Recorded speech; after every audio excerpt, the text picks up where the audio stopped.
I've got some bad news. All have fallen short of God's glory, and there's nothing to fix it that we can do.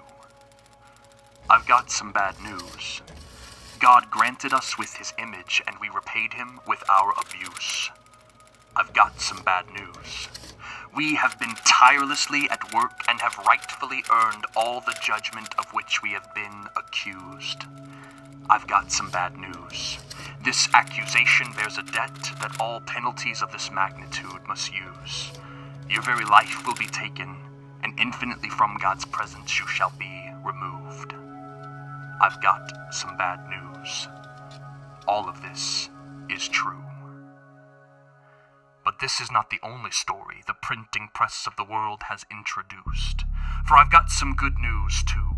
Since there was not one person who could save themselves, God stepped into humanity's shoes. I've got some good news. This shoe-wearing God is known as the Christ, the anointed one whom the entire story of God has always had in its view. I've got some good news. He was pierced for our transgressions, for our iniquities he was bruised. He carried away our shame and oppression as his body was carried into a tomb. I've got some good news. This Jesus did not just die under the wrath of God, but the sting of death he has removed. For he rose from the dead so that from its depths new life he may now reproduce. I've got some good news. No, better make it great. That while you and I were filled with hate towards God, he did for us what we refused. I've got some great news. There is no amount of sin into which God's grace cannot be infused. There is no stain on your dress that God cannot make brand new.